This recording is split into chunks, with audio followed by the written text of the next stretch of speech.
काल आपल्या सर्वांनाच माहिती आहे की मुंबईत पावसाचं आगमन झालेलं आहे आणि एकंदरच वेगळ्या वेगळ्या ठिकाणी मुंबईत आपणच रिपोर्टिंग केलेलं आहे, आपण देखील बघितलेलं आहे आणि हे सगळ्याच मुंबईकरांना माहिती आहे की मुंबईत पाणी तुंबलं काल. गेले 1 वर्ष मुंबईत आणि महाराष्ट्रामध्ये आपण पाहताय की गद्दारांचं खोके सरकार आहे. मुंबई महानगरपालिकेवर त्यांची हुकुमशाही चालू असताना वेगळ्या वेगळ्या कॉन्ट्रॅक्ट्समध्ये मोठे घोटाळे त्यांनी केलेले आहेत. ह्याच ठिकाणी बसून आपण शिवसेना भवनातून गेले 1 वर्षात रस्त्यांचे जे घोटाळे झाले ते मी तुमच्या समोर आणले आणि साधारणपणे 6080 कोटीचं जे कॉन्ट्रॅक्ट होतं, टेंडर होतं, तिथे आपण त्या 4 पत्रकार परिषदेतून आणि आपल्या सहकार्यामुळे मुंबईकर या नात्याने, आपल्या या देशाच्या नागरिक म्हणून नात्याने आपण मुंबईचे आणि मुंबईकरांचे साधारणपणे 1000 कोटी वाचवू शकलेलो आहे. जर आपण पाहिलं असेल त्याच्यात ॲडव्हान्स मोबिलायझेशनला जे पैसे देणार होते कॉन्ट्रॅक्टर्सला ते आपल्या पत्रकार परिषदेमुळे आणि आपल्या रिपोर्टिंगमुळे थांबलेलं आहे. आणि दुसरं म्हणजे जे काही बिडिंग चुकीच्या मार्गाने झालं होतं आणि जो घोटाळा आहेच त्याच्यात आम्ही कोर्टात जाणार आहे, नंतर चौकशा होतील आणि ज्यांना अटक करायची ती आम्ही करू आमचं सरकार आल्यानंतर. पण हे सगळं घोटाळा होत असताना दुसऱ्या बाजूला खडीचा घोटाळा देखील आपण आपल्यासमोर आणला.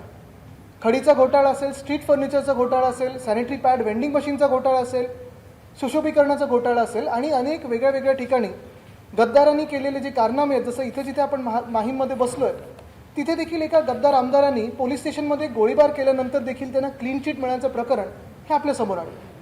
पण काल पाऊस पडल्यानंतर मुंबईत एक वेगळा अनुभव असतो. मुंबईकरांना पाऊस हा नेहमी आवडतो आणि मुंबईकर नेहमीच स्वागत करतात. पण ज्या ज्या मुंबईकरांनी असेल, आपण सर्वांनी असेल, ट्रॅफिकमध्ये अडकल्यानंतर, पाणी जिथे तुंबलं तिथे अडकल्यानंतर, ज्यांनी फोटो ट्विट केलेत आणि काही अशा ठिकाणी पाणी तुंबलं जिथे कधीच तुंबलं नव्हतं, जसं शिवाजी पार्कचा आजूबाजूचा परिसर असेल, छत्रपती शिवाजी पार्क आहे तिकडचा परिसर असेल, अंधेरी मध्ये आपण पाहिलं असेल काल जसं पाणी तुंबलं. आणि हे सगळं झाल्यानंतर काल तर कोणी मुंबई महानगरपालिकेतून दिसलंच नाही. रस्त्यावर कुठे काही अधिकारी मोठे नव्हतेच. घटनाबाह्य मुख्यमंत्री ते कुठे होते, कुठच्या शेतावर होते, काय करत होते कोणालाच माहिती नाही. पण जे मी आज स्टेटमेंट पाहिलं, मुंबईकर म्हणून मला राग आलेला आहे, एक नागरिक म्हणून राग आलेला आहे, ते हे स्टेटमेंट आहे. ते आपण सगळ्यांनी पाहिलंच असेल, हे आपण सर्वांनी पाहिलं असेल.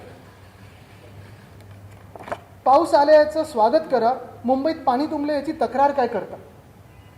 हे स्टेटमेंट म्हणजे निर्लज्जपणाचं, नाकर्तेपणाचं आणि भ्रष्टाचाराचा जर कुठचा एक चेहरा असेल ते म्हणजे हे खोके सरकार आहे.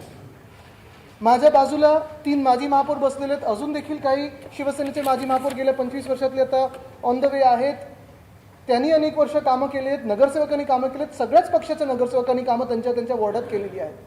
पण कधीही कोणी मुंबईकरांना असं उत्तर दिलं नाही की तक्रार काय करता, ह्याचं स्वागत करा.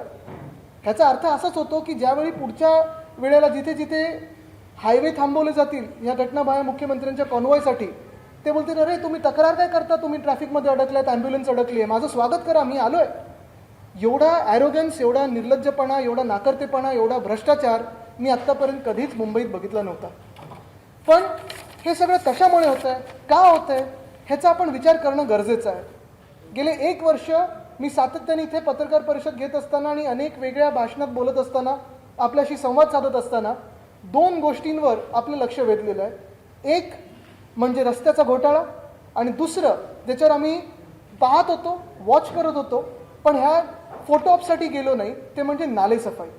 आपण पाहिलं असेल गेल्या 1 वर्षात हे सरकार स्थापन झाल्यानंतर जे घटनाबाह्य सरकार आहे, जे भ्रष्ट सरकार आहे, जसं कर्नाटकामध्ये 40% सरकार होतं, ते 100% खोके सरकार आहे. ह्या सरकारनी वेगळे वेगळे आश्वासनं दिली आपल्याला आणि सांगितलं काय होतं की ह्यावेळी मुंबईचे रस्ते आम्ही चकाचक करू शकू, ह्यावेळीचे मुंबईचे रस्ते आम्ही खड्ड्यामुक्त करू, सगळे कॉन्क्रीटचे रस्ते करू, अमुक करू, तमुक करू, पूरमुक्त मुंबई होणार, असं होणार, तसं होणार. एक सुद्धा गोष्ट झाली आहे का? साधं उदाहरण म्हणजे दहीहंडीला हे खेळाचा दर्जा देणार होते, ते अजून ह्यांच्याकडून झालेलं नाही आहे. हे इतरांना अजून आश्वासनं द्यायला निघालेली आहेत. आपण पहा ना, मुंबईमध्ये 50 रस्ते आम्ही पूर्ण करू असं मुंबई महानगरपालिकेने 1 महिन्यापूर्वी सांगितलं होतं. खरं तर जानेवारीमध्येच, मला वाटतं 13 की 15 जानेवारीला इथेच पत्रकार परिषद मी घेतली होती आणि सांगितलं होतं की हे 6080 कोटीचा घोटाळा आहे, हे कॉन्ट्रॅक्ट्स रद्द झाले पाहिजेत आणि ह्याच्यावर कारवाई झाली पाहिजे, चौकशी तर झालीच पाहिजे. पण त्यावेळी घाईघाईत देशातल्या सर्वोत्तम नेत्यांच्या, सर्वात मोठ्या नेत्यांच्या हस्ते यांनी भूमिपूजन केलं, त्यांची देखील दिशाभूल केली आणि मग एप्रिल मेपर्यंत ही कामं सुरू न झाली. मेमध्ये ह्यांनी सांगितलं आम्ही 50 रस्ते आता पूर्ण करून दाखवू. खरं जर आपण पाहिलं तर गेल्या 150 वर्षाच्या इतिहासामध्ये मुंबई महानगरपालिकेच्या 50 रस्ते हे सर्वात कमी टार्गेट आहे, सर्वात छोटं टार्गेट घेतलेलं. लाज वाटली पाहिजे मुंबई महानगरपालिकेच्या प्रशासकांना की एवढं छोटं टार्गेट त्यांनी दिलं. घटनाबाह्य मुख्यमंत्र्यांना लाज वाटली पाहिजे, लाज तर नाहीच आहे त्यांच्यामध्ये, तरी देखील लाज वाटली पाहिजे की हे सगळ्यात छोटं त्यांनी टार्गेट दिलं. पण जेव्हा जर तुम्ही आज अधिकृतरित्या माहिती काढाल तर एक सुद्धा रस्ता पूर्ण झालेला नाही आहे.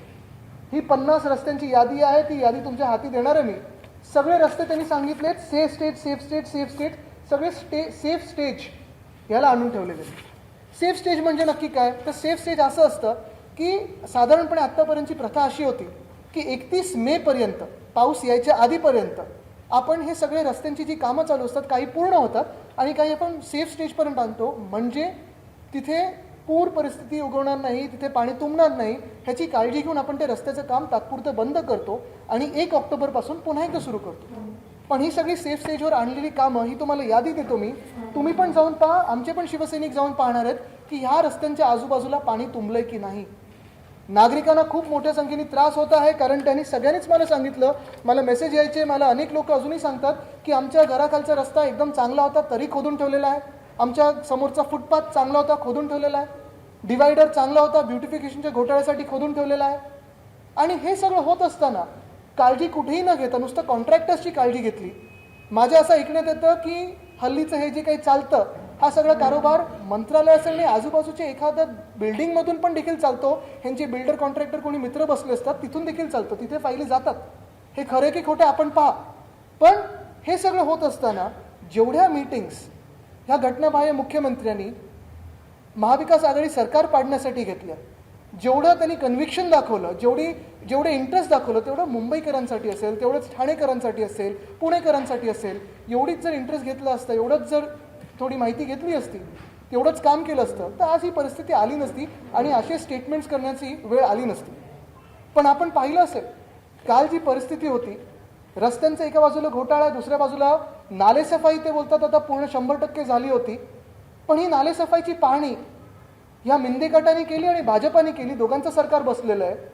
एकामेकांवर काही आरोप प्रत्यारोप केले, मग सगळे शांत झाले आणि आता पाऊस पडल्यानंतर परत आरोप प्रत्यारोपामध्ये हात घातलेला आहे. पण कुठेही जनतेसमोर जायला, जनतेला उत्तरं द्यायला, जनतेच्या सूचना आहेत त्या ऐकून घ्यायला, प्रश्नांची उत्तरं द्यायला कुठेही कोणी ना मिंदे गटातलं ना भाजपातलं जे आज आपलं घटनाबाह्य सरकार चालवत आहेत ते समोर आलेले आहेत. दुर्भाग्य माझ्या शहराचं हेच झालेलं आहे की गेल्या 1 वर्षात शहराला कोणी ऐकण्यासारखं राहिलं नाही, शहरात चेहरा राहिला नाही आहे सरकारमधला.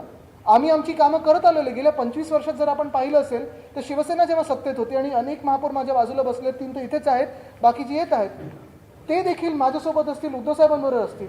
ह्या सगळ्या कामासाठी आणि पावसाच्या पूर्वतयारीसाठी आम्ही मुंबईत फिरायचो, गल्लोगल्लीत गेलेलो आहे, दिवसरात्र काम केलेलं आहे. जर आपण पाहिलं असेल तर हे शहर जे आहे, मुंबई असेल, पुणे असेल, नागपूर असेल, नाशिक असेल, शहरं ही आपल्यासारखी असतात, जिवंत असतात. त्यांना एकदा काही कॉन्क्रीटचं केलं म्हणजे तर विसरून गेलं असं नसतं. प्रत्येक दिवशी इनपुट आणि आउटपुट काय असतो कामाचा हा आपल्याला दाखवायला लागतो. उदाहरण द्यायचं झालं तर आपण पण माझ्यासोबतच साधारणपणे 2010 पासून 11 पासून रात्रीची पाहणी करण्यासाठी आपण रस्त्यांवर फिरलेलो आहोत. मग ईस्टर्न सबर्ब्सला 1 दिवस, वेस्टर्नला 1 दिवस, सिटीला 1 दिवस, असं प्रत्येक महिन्यात आपण गेलेलो. आपण अनेक लोक आलेत माझ्यासोबत जे कॉन्ट्रॅक्टर्स होते, त्यांना आपण प्रश्न विचारलेत की पुढच्या महिन्यापर्यंत कुठपर्यंत होणार काम, नसेल तर चौकशी लावलेली आहे, ब्लॅकलिस्ट केलेलं आहे. तसंच नालेसफाईसाठी आपण प्रत्येक वर्षी पाहायचो की उद्धवसाहेब स्वतः नालेसफाईसाठी प्रत्येक विभागात जायचे, म्हणजे ईस्टर्न वेस्टर्न सिटीला. हे होत असताना नुसतं एकदा नाही तर अनेकदा बैठक आम्ही महापौर बंगल्यात असेल, मुंबई महानगरपालिका हेडक्वार्टर्सला असतील, मुख्यमंत्री झाल्यानंतर उद्धवसाहेबांनी जे आपली डिझास्टर कंट्रोल रूम आहे, जे आता G20 मधले पण लोक पाहून गेले, जगातले लोक पाहून जातात, सर्वोत्तम रूम आहे, तिथे येऊन आणि नंतर CMO मध्ये पण तीच रूम मिरर केलेली आणि कुठे कुठे पाणी तुंबलंय, कशासाठी तुंबलंय, किती पंप चालू आहेत, कुठे पंप लावलेले आहेत, आपलं ब्रिमस्टोवरची यंत्रणा चालू आहे की नाही, हे सगळं आपण पाहणी करायचो आणि कारवाई देखील करायचो पुढची की जी गरजेची आहे. पण आपण पाहत असाल रस्त्यासाठी कॉन्ट्रॅक्टर्सना मदत करण्यासाठी जे कॉन्ट्रॅक्ट दिलेत, पंपमध्ये देखील माझ्याकडे काही माहिती आलेली आहे, काही काल BMCच्या व्हॉट्सॲप ग्रुपमधले पण फोटो आलेले आहेत की एखाद्या जसं गोखले ब्रिज राजकीय दबाव तिकडच्या काही लोकप्रतिनिधींचा असेल म्हणून घाईघाईत पाडला, तसंच त्याच लोकप्रतिनिधींचा एका कॉन्ट्रॅक्टरला पंपसाठी काही टेंडर देण्याचा काही प्रयत्न झाला का, हे मला उत्तर मुख्यमंत्री घटनाबाह्य मुख्यमंत्र्यांकडून पाहिजे. पण पंप्स वाढवले असं सांगण्यात आलं. काल उपयोग झालेला कुठे दिसला तुम्हाला? पंप्स कुठेही चालले नाहीत. आपले पंपिंग स्टेशन जे आहेत जे कार्यरत झाले तर मुंबईचं पाणी आपण फटाफट बाहेर फेकू शकतो समुद्रात, ते कधी सुरू झालं ह्याची काही माहिती आली नाही. रेन वॉटर होल्डिंग टँक हिंदमाताचं आम्ही बनवलं, त्याचं यश आज मिलन चौकीचं घटनाबाह्य मुख्यमंत्री जाऊन बघत होते, कोस्टल रोडला जाऊन बघून आले, पण काल कोणीच कुठे नव्हतं. कमीत कमी एवढं तरी असायचं की मुंबईत मागच्या वर्षीपर्यंत जेव्हा आमचं सरकार होतं, शिवसेनेचं सरकार होतं, महाविकास आघाडीचं सरकार होतं, मी असेल, महापौर असतील, म्युन्सिपल कमिशनर असतील, AMC असतील, DMC असतील, आम्ही जिथे जिथे एक दोन ठिकाणी जर पाणी तुंबलं तर तिथे जायचो, उभे राहायचो, जनतेकडून सूचना असतील, कोणाला काही आरोप करायचे असतील, कोणाला शिव्या द्यायचे असतील, कोणाला काही चांगलं सांगायचं असेल, हे सगळं ऐकून घ्यायला आणि त्याच्यावर पुढे काम करायला आम्ही तिथे उभे असायचो. तिथे कामं करायचो आणि ती कामं आम्ही करून दाखवलेली आहेत. पण ह्या घटनाबाह्य सरकारकडून काहीच असं झालेलं नाही आहे. हे जे त्यांचं स्टेटमेंट आहे, पाऊस आला याचं स्वागत करतो, पण मुंबईत पाणी तुंबलं याची तक्रार काय करता? घटनाबाह्य मुख्यमंत्र्यांकडून बालिशपणा एवढा आम्हाला अपेक्षित नाही. हे जसं मी सांगितलं ॲरोगन्स आहे, हा नेग्लिजन्स आहे, हा सगळ्यात मोठा भ्रष्टाचाराचा चिन्ह म्हणजे ही व्यक्ती करप्ट मॅन हे झालेलं आहे. आणि आज खरोखर राग येतो की माझ्या मुंबईकरांना असे टोमणे सहन करायला लागतात आणि अशा भ्रष्टाचाराचं आपण पाहताय सगळे जे काही पैसे आहेत ते त्यांच्या ॲडव्हर्टाईजमध्ये वापरलेत आणि त्यांच्या सगळीकडे ते LED लाईट जे काही मोरबीर असे लावलेले आहेत त्याच्यात वापरलेले आहेत, पण कुठेही कामात पैसा गेला नाही. स्वतःसाठी खोके आणि जनतेला धोके हेच ध्येय घेऊन हे घटनाबाह्य सरकार पुढे चालले. शहर डूब रहा था, कई लोग पानी में फंसे थे, बाहर निकलने की कोशिश कर रहे थे, जो जल भराव हुआ उसे आप किस तरह से देखते हैं? दूसरा, क्या BMC में सत्ता न होना इसकी बड़ी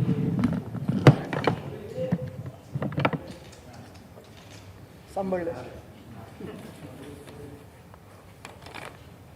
कल की अगर परिस्थिति आप उस पर गौर करें तो एक स्पष्ट है कि मुंबई में कोई भी पॉलिटिकल लीडरशिप सरकार में न बैठे हुए और जो मुंबई पे प्यार नहीं करते, मुंबई को एक सोने की अंडे देने वाली चिड़िया समझते हैं, मुर्गी समझते हैं, ऐसे लोग जब सरकार में बैठते हैं, जो मिंदे भाजपा की सरकार है, वैसी सरकार से जो भी कल हुआ वो आपको पता चला.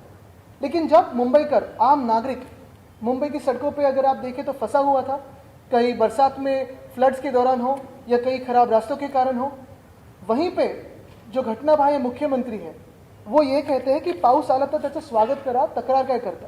यानी बारिश का वेलकम कीजिए, बारिश का स्वागत कीजिए, आप कंप्लेन क्या कर रहे हो? इतनी एरोगेंस, इतनी नालायक, इतनी निर्लज्जपना, नालायक नहीं निर्लज्जपना जिसे हम कहते हैं, या बेशर्मी, ये हमने कभी देखी नहीं थी. बेशर्मी की हद होती है, करप्शन की भी हद होती है. जैसे हमने कहा था कि कर्नाटका में देखा हमने 40% की सरकार थी, यहाँ इस सरकार में 100% करप्शन है, लेकिन काम कुछ हो रहे नहीं. ये जो स्टेटमेंट है ये मुझे दर्द देती है, क्योंकि पिछले साल तक जब हमारी सरकार थी, मुंबई पर प्यार करने वाले लोग इस सरकार में बैठे थे, मुंबई के मुख्यमंत्री थे, मुंबई से ही जो चुन के आते थे, जो जनप्रतिनिधि थे. आज चुनाव न होने के कारण अगर आप देखें तो कोई मुंबई का जनप्रतिनिधि उस BMC में नहीं है. और तकलीफ इसी बात की है कि जो आज BMC चला रहे हैं, जो प्रशासक हो या फिर CMO हो, कोई भी मुंबई का नहीं है, किसी को मुंबई की कुछ पड़ी नहीं है, मुंबई की कुछ पता नहीं है, और आज मुंबई से सिर्फ पैसा लूटो लेकिन मुंबईकरों को कुछ सुविधा ना दे, ऐसी सरकार और ऐसी ही मनस्थिति है इस सरकार की. आज सरप्राइज विजिट पर CM निकले, तो आपको लगता है देर से सरकारी? बिल्कुल नहीं, देर आए दुरुस्त आए नहीं, सब होने के बाद क्या दुरुस्त करने निकले? जो आज सरप्राइज विजिट, किसको सरप्राइज है, खुद को सरप्राइज दे रहे हैं या जनता को सरप्राइज दे रहे हैं पता नहीं, लेकिन ये एक बात ऐसी है, दुर्भाग्यपूर्ण बात ऐसी है, अगर आप देखें पिछले साल तक जब भी ऐसी बारिश होती थी, ये तो 100 mm की बारिश है, और इस बारिश में हमारे समय पे तो ऐसे पानी नहीं भरता था, लेकिन जब हमारे समय पे 300 mm की बारिश हो, 400 mm की बारिश हो, और ये प्रति घंटा 400 mm प्रति घंटा, 300 mm प्रति घंटे में बारिश होती थी, तब मैं या कोई भी महापौर जो मेयर है या फिर उद्धव साहब खुद रास्तों पे जाते थे, लोगों से बात करते थे, और जो भी गैर कुछ प्रकार हो रहे हैं या कोई असुविधा हो रही हो तो उसे सुलझाने की कोशिश करते थे. लेकिन आज अगर आप देखें तो परिस्थिति यही है कि सरकार में मुंबई का कोई नहीं, मुंबई की आवाज़ ही नहीं है, सिर्फ बिल्डर कॉन्ट्रैक्टर की सरकार बन चुकी है. और इसलिए पंप्स हो या फिर रास्ते हो, जो भी कारोबार चल रहा है वो सिर्फ कॉन्ट्रैक्टर्स के लिए चल रहा है, ना मुंबईकरों के लिए चल रहा है. मंत्री जो है उनका ये कहना है कि 25 सालों से जो उन्होंने BMC चलाई, उन्होंने मुंबईकरों के साथ धोखा दिया. पिछले 1 साल में आज पानी जमा हुआ तो उसका का निकाल भी तुरंत हो गया, ये उनकी प्रकटता मैं उनको धन्यवाद देता हूँ कि उन्होंने नेहरू जी के नाम को इसमें नहीं घिसाया, नहीं तो ये नेहरू जी के कारण होता। तो ये चलते रहेगा। देखो, ये आरोप प्रत्यारोप के लिए समय नहीं है, लेकिन जो सरकार में बैठे हैं उन्होंने जिम्मेदारी तो लेनी जरूरी है। आधीची मुंबई तुंबली तर अधिकाऱ्यांना आरोप देणार असं म्हटलं होतं, 300 पाणी आलं तरी पण मुंबई चालू राहणार असं म्हटलं होतं आणि याच्या कामामध्ये कुठल्याही प्रकारचा भ्रष्टाचार होणार नाही असं आश्वासन दिलं होतं। तर मग नक्की काय नारळ आता कोणाला द्यायचं आहे?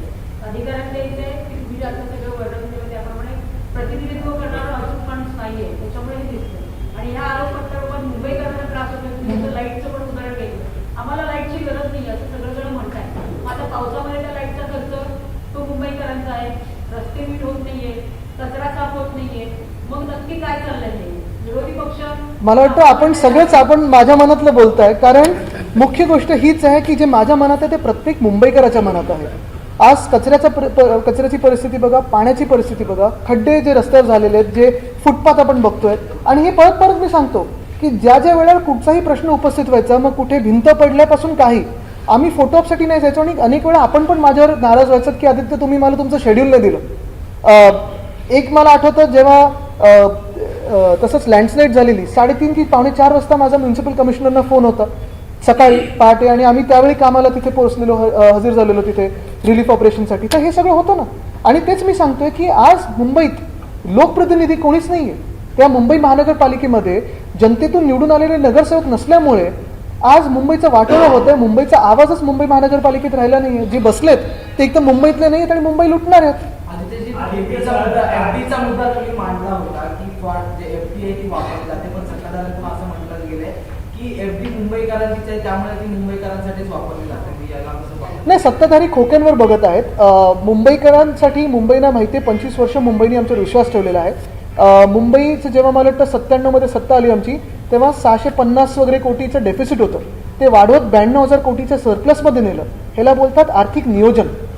म्हणजे आम्ही कुठेही हे बंद करा, ते बंद करा, हे आता ह्याचं करा, त्याचं करा, तसं न करता आम्ही ते मुंबईकरांचे पैसे प्रत्येक बजेटमध्ये दाखवत राहिलो, आणि कुठे हा पैसा वापरला जाणार आहे हे दाखवलं। एक सोपा फरक तुम्हाला सांगतो, साऊथ बाउंड कोस्टल रोड जो आहे, जे उद्धव साहेबांचं स्वप्न होतं, जे 2017-18 मध्ये आम्ही सुरू केलं, आणि तो आता मला वाटतं येत्या वर्षभरात पूर्ण होईल, तिथे आम्ही एक सुद्धा नवीन टोल नाही लावलाय आणि एक सुद्धा पैसा जनतेच्या खिशातून घेतला नाही। जे काही टॅक्स यायचे त्याच्यातूनच आम्ही ते बाजूला ठेवत गेलो, एफडी मध्ये गेलो। नॉर्थ बाउंड कोस्टल रोड जे आहे, जे बँड्रा ते मला वाटतं कांदिवली आता पुढे नेणार आहेत, तिथे आत्ताच्या स्थितीला 4 टोल दाखवलेले आहेत।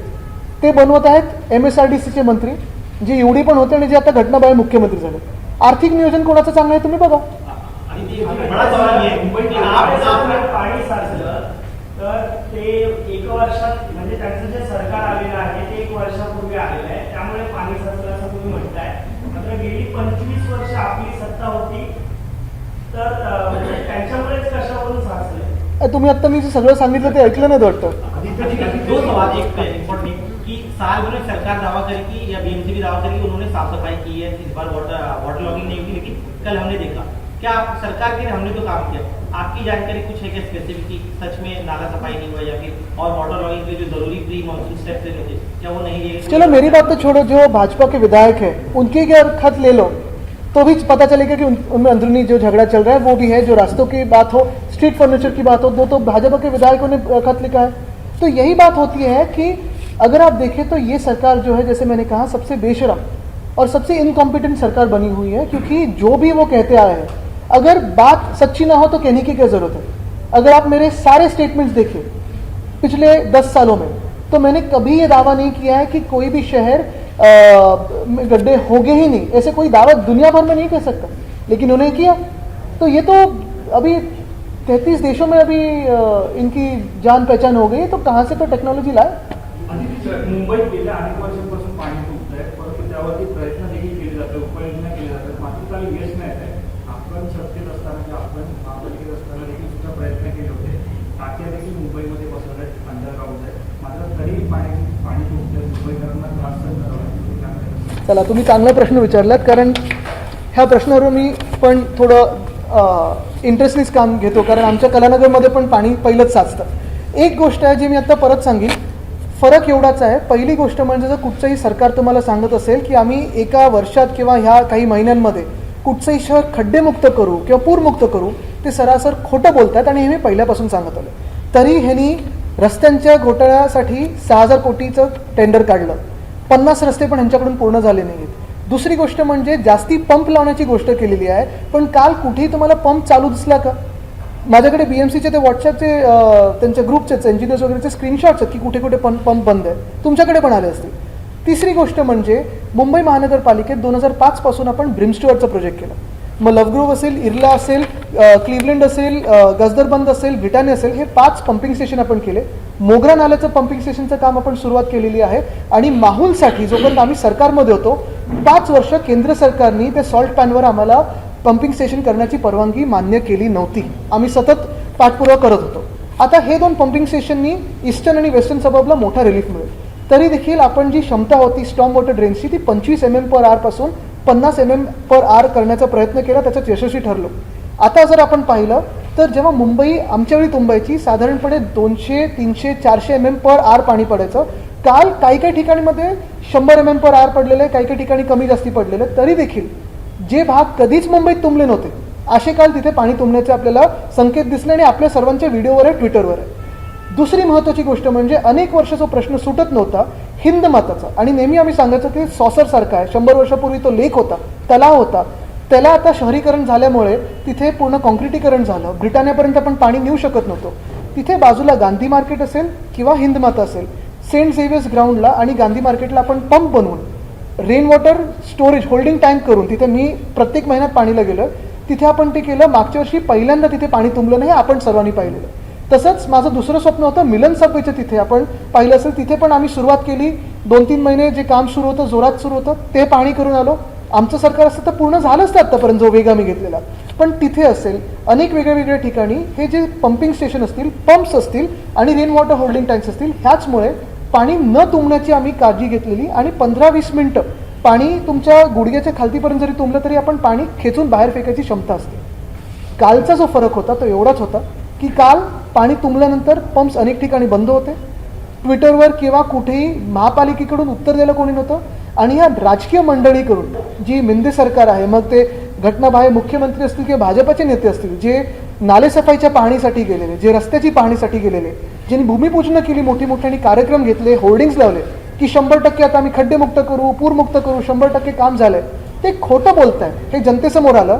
आणि त्याच्यावर मिरची किंवा मीठ चोळायला जर आपण पाहिलं तर मुख्यमंत्र्यांकडून जे स्टेटमेंट आलं की पावसाचं स्वागत करा, मुंबईकर तक्रार काय करतात, इथे मला दुःख झालं. कारण मी मुंबईकर आहे, माझा जन्म इकडे झालेला आहे. मी अनेक वर्ष पाहत आलं की माझ्या वडिलांनी असेल, मी असेल, माझ्या आजोबांनी असेल, आमच्या सगळ्या महापौरांनी असेल, नगरसेवकांनी असेल, शिवसैनिकांनी असेल, आणि आपण देखील प्रेस म्हणून जिथे जिथे आपण टीका केली असेल तिथे आम्ही कुठे उलट न बोलता असं तुम्हाला नाही सांगितलं की तक्रार काय करताय, तुमची माहिती तुमच्याकडून घेऊन त्याच्यावर पुढे आपण काम केलं.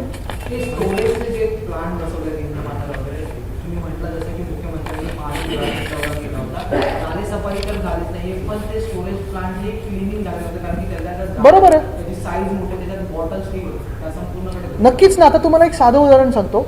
मी सतत हे रस्त्यांबद्दल जे बोलत आलो ते हाच विषय आहे. रेन वॉटर होल्डिंग टँक असतील किंवा आपले स्टॉर्म वॉटर ड्रेन्स असतील, हे जेवढी वर्षभरात आपल्या मुंबईत कामं चालतात, जी ऑक्टोबरपासून 31 मेपर्यंत चालतात, त्याच्यानंतर आपल्याला साधारणपणे 25 ते 31 मे असेल किंवा 20 ते 31 मे असेल, प्रत्येक नालेसफाई तर हे वर्षभर चाललीच पाहिजे, पण आपली गटारं असतील, स्टॉर्म वॉटर ड्रेन असतील, ती पण साफ होणं गरजेचं आहे. छोटं उदाहरण देतो तुम्हाला. आमच्या वरळीमध्ये जी साऊथमध्ये मेट्रो 3 ह्याची स्लरी सगळी जाऊन आमचे नाले बंद करत होती 3 वर्षापूर्वी, कारण सिमेंट तिथे जाऊन सॉलिडिफाय व्हायचं.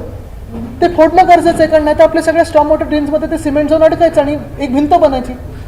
प्लॅस्टिकच्या पिशव्या असतील, जे नारळाचे आपण वर्ली सिफेसला एक नारळ सकाळी येतो, तो नारळाचं जे हे काढतो ते जाऊन अडकतं गटारामध्ये. पण ह्या बारकाईने काम करणारं आज मुंबईत कोणी आहे का? जे आम्ही करायचो, जेवढं प्रेमाने आम्ही काम करायचो, जेवढं आपलं समजून आम्ही काम करायचो, तसं आहे का? आणि तुम्हाला अजून एक सांगतो याच्या पुढे जाऊन, हे जसं मुंबईत झालेलं आहे ह्याच्यापेक्षा अजून भयंकर परिस्थिती पुण्यात वेताळ टेकडी आणि रिव्हरफ्रंट डेव्हलपमेंटमुळे होऊ शकते.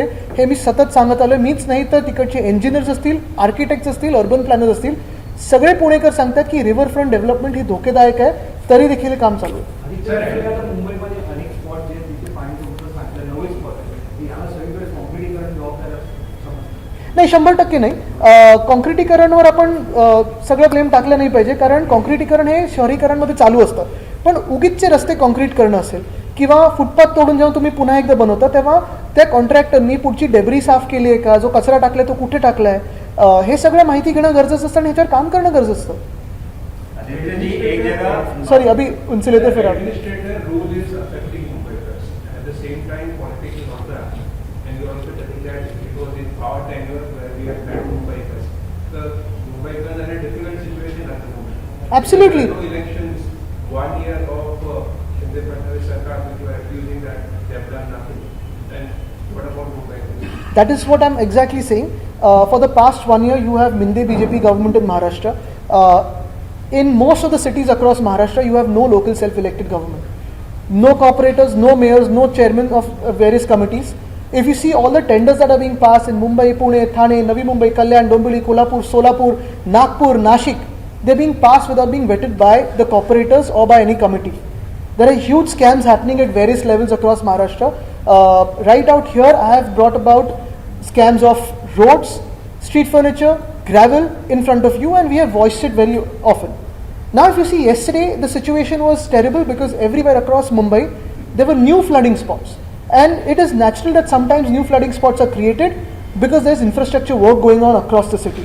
But when such infrastructure work goes on, it is the prerogative of the administration and the government to see that there is no debris that's gone into the stormwater drains. There is no cement slurry or any other muck that's gone into these drains which is blocking the way of the flow of the water. This has not happened. Nala Safai hasn't happened. Road works haven't been completed. They've said safe stage, but everywhere, wherever road works are happening, you saw waterlogging yesterday. And what was worse is when Mumbaikars complained about this waterlogging, the illegal CM said, "Why are you complaining? Celebrate that the monsoons are here." Which means we're almost in a dictator's rule, because even if you complain about your own inconvenience, the Chief Minister is taking offense to that. How will you take this forward? Because monsoon has just arrived and you have to face it in the next 3 to 4 months. In fact, monsoon has just arrived, and what I will tell you is, monsoon has arrived a month later. This corrupt government, illegal and immoral government, got 1 month extra to complete and let its own contractor friends complete all the road works, and still it hasn't been able to. You can see how incompetent, arrogant and shameless this government is. In fact, BJP ruling with the power, Ashish Sharar has tweeted questioning you. Thank God he hasn't gone to Nehruji on this. Thank you. Okay आणि आदित्य जी आज एक महत्त्वाचा तरफ विषय, महत्त्वाचा इनके बाद आपके पास आता हूँ, सॉरी. आता जे सगळीकडे सरकार आपल्या दाबी म्हणून मनपाच्या अधिकाऱ्यांना त्यामध्ये काम करायला लावलं जातं. ढोल ताशे वाजतात, सरकारच्या योजना सादर करण्याच्या करण्यापेक्षा त्या मनपाच्या अधिकाऱ्यांचा वेळ कुठे गेला असं आपल्याला वाटत नाही. कारण असं करण्याचा अधिकार त्यांचं काम सोडून इतर कामं करायला लावलं, हे कुठल्या न्यायात बसतं? नाही, नक्कीच ना. मी एका जिल्ह्यामध्ये पाहत होतो, काही केंद्रीय लोक येऊन सांगत होते की जे ज्यांना बेनिफिशरीज आहेत राज्य सरकार आणि केंद्र सरकारच्या स्कीम्स आहे, मुख्यमंत्र्यांच्या सभेला गर्दी होत नाही तर त्यांना तिथे आणा. तर ह्याच्यात मला वाटतं सगळं व्यस्त ठेवण्यापेक्षा आणि स्वतःच्या होर्डिंग्सवर खर्च करण्यापेक्षा थोडा खर्च आमच्या मुंबईसाठी केला आणि कॉन्ट्रॅक्टर्सच्या खिशात नाही तर मुंबईकरांसाठी वापरला तर बरं होईल. सर मानसून की वजह से आज मुंबईकर परेशान हैं, पर बीजेपी आज काला दिवस मना रही है इमरजेंसी को लेकर, जो 1975 में इंदिरा गांधी ने लागू की थी. किस तरीके से देखते हैं? बिल्कुल, लेकिन आज अगर आप देखें तो मुंबईकरों के लिए दूसरा काला दिवस है, क्योंकि ये इमरजेंसी से कोई कम नहीं है. जहां अगर जो इलीगल सीएम है वो कहते हैं कि आप तकरार क्या कर रहे हो, स्वागत कीजिए, तो ये क्या है फिर? ये तो डिक्टेटरशिप जैसे ही चली है. 1 साल से ना चुनाव लेने की हिम्मत है, ना कोई इनमें ताकत है, तो और क्या चल रहा है फिर महाराष्ट्र में? जैसी सरकार हमारी गिराई गई, जितना एफर्ट उन्होंने उस सरकार गिराने में लगाया, जितनी मीटिंग्स ले ली उन्होंने, इतनी ही मीटिंग्स अगर हमारे मुंबई के लिए, पुणे के लिए ले लेते तो क्या गलत होता, नागपुर के लिए लेते तो क्या गलत होता. आपने कहा था जो आप लोग इसलिए मानसून को अलग रखते कि आपने जो यूनाइटेड अपोजिशन बैठक हुई थी वो देशभक्तों की बैठक थी. आज सीपीआई ने एक नया नाम दिया है कि NDA versus PDA, patriotic democratic alliance.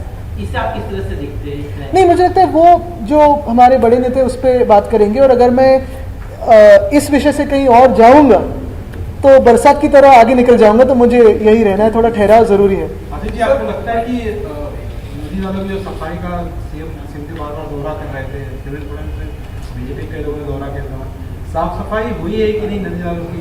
हुई कि नहीं, या पूरे पैसे जो खर्च करने थे गलत हो गए होते? अगर आप देखें, नालों का तो पता नहीं, लेकिन इन्होंने मुंबई की तिजोरी साफ करने का काम हाती लिया है. कॅबने चौकशी लावली आहे. तर तसं बघतात की लाईफलाईन कंपनी संदर्भात किंवा कोविड संदर्भात कॅबची चौकशी सुरू आणि नेहमी सत्ताधाऱ्यांकडून बोललं जातं की कॅबची सफाईची एकंदरीत संपूर्ण चौकशी केली पाहिजे. तर आता जे 6,000 कोटीचे जे कॉन्ट्रॅक्ट काढले रस्त्यांचे त्याची चौकशी व्हायला हवी अशी तुमची मागणी आहे. मी सतत मागणी करत आलेलो आहे. मी राज्यपाल महोदयांना देखील मध्ये भेटलेलो, त्यांनी की लोकायुक्ताला ते पाठवलं पाहिजे. आम्ही देखील विचार करतो की लोकायुक्त महोदयांकडे ही पूर्ण सगळा अहवाल पाठवायचा आणि कोर्टात पण जायचं. ह्या सरकारकडून तर अपेक्षा नाही आहे, कारण हे सरकार घटनाबाह्य आणि क्लीन चिट लगेच देईल. माझ्या सांगण्यात हे पण येत आहे की मुंबई महानगरपालिकेत अशी पण एक विचारधारा आहे की हे सगळे कॉन्ट्रॅक्ट्स रद्द झाले पाहिजेत, कारण कॉन्ट्रॅक्ट्स कुठेही कामी नाही आलेत. सगळे जे काही टेंडर हे होतं ते त्यांनी व्हायोलेट केलेले. पण मुख्यमंत्र्यांच्या कार्यालयाचा दबाव असल्यामुळे, की मुख्यमंत्री जे घटनाबाह्य आहेत त्यांचा दबाव असल्यामुळे, कुठे ना कुठेतरी त्यांच्या बिल्डर कॉन्ट्रॅक्टर मित्रांचा दबाव असल्यामुळे ही कॉन्ट्रॅक्ट रद्द झाली नाही आहेत. पण आमचं सरकार आल्यानंतर चौकशी करू. दुसऱ्या बाजूला अजून एक महत्त्वाची गोष्ट म्हणजे जे आता मुंबईत ज्या कॉन्ट्रॅक्टर्सनी कामं घेतली आहेत, मी पुन्हा एकदा सांगतो, कॉन्ट्रॅक्टर्सशी आमचं भांडण नाही. कधी मी कॉन्ट्रॅक्टरचं नाव घेतलं नाही, कारण त्या गोंधळात मला जायचं नाही. माझं भांडण आहे कार्यपद्धतीवर. पण हेच आजचे जे कॉन्ट्रॅक्टर्स आणि कॉन्ट्रॅक्टर्स आहेत त्यांचे सगळे टेंडर डॉक्युमेंट्स आम्ही इतर राज्यांना देखील पाठवणार आहे. त्या राज्यात काही त्यांनी घोटाळे केलेत का बघायला. आदित्यजी, तुम्ही ज्या पद्धतीने सांगता की कॉन्ट्रॅक्टरचा मुद्दा आहे, कारण की ज्यावेळेस प्रत्येक वर्षी महानगरपालिका नालेसफाईचे कॉन्ट्रॅक्ट काढते, मात्र यावेळेस देखील त्याच पद्धतीची नालेसफाई पाहायला मिळते. 25 वर्ष ज्यावेळेस तुमची सत्ता होती त्यावेळेस देखील अशाच पद्धतीचं पाणी तुंबत होतं. त्यामुळे कुठेतरी विरोधक देखील टीका करतात की 25 वर्ष काय केलं, तुम्ही म्हणतात वर्षभर येऊन काय केलं. मग नेमकं मुंबईकरांनी कोणाकडे दाखवलं? मला वाटतं आपला प्रश्न थोडा मी हे करून पर्स्पेक्टिव्हमध्ये ठेवीन.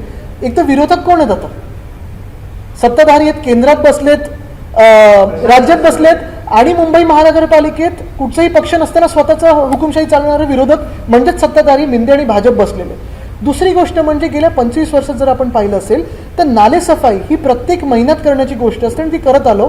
तुम्ही आज नाला साफ केलं तरी उद्या करायला लागणार, कारण आपल्या नाल्यांमध्ये बेडपासून खुर्च्यांपासून दरवाजे वाहत येतात आणि ते तुम्हाला काढत राहणं असतं, सतत गाळ काढणं असेल.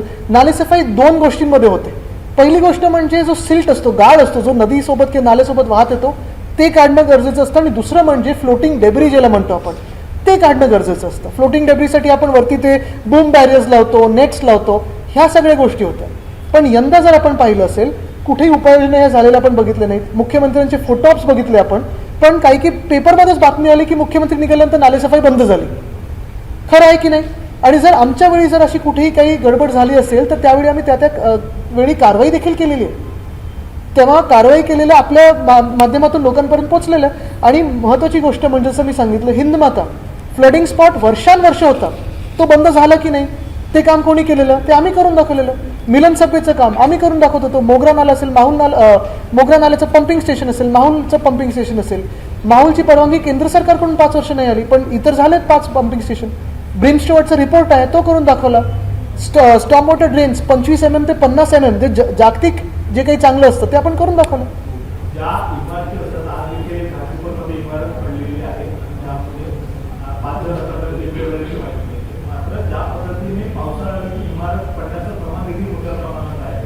दरवर्षी ज्या पद्धतीने घोषणा केली जाते की ह्या धोकादायक इमारती आहेत, मात्र त्या खाली केल्या जातात. तिथे एक मी कोणावर टीका करणार नाही, कारण इथे महत्त्वाची गोष्ट अशी असते की जेव्हा एखादी डिलॅपिडेटेड बिल्डिंग म्हणून आपण जाहीर करतो, घोषित करतो, धोकादायक म्हणून घोषित करतो, तिकडच्या आजूबाजूच्या आणि रहिवाशांनी थोडं सहकार्य करणं गरजेचं असतं. काही लिटिगेशन्स असतात, त्याच्यात मी आता जाणार आणि थोडी माहिती घेऊनच त्याच्यावर बोलेन. आदित्यजी, मोगरा जो नाला आहे त्याची सुरक्षित उंच कोसळलेली आहे.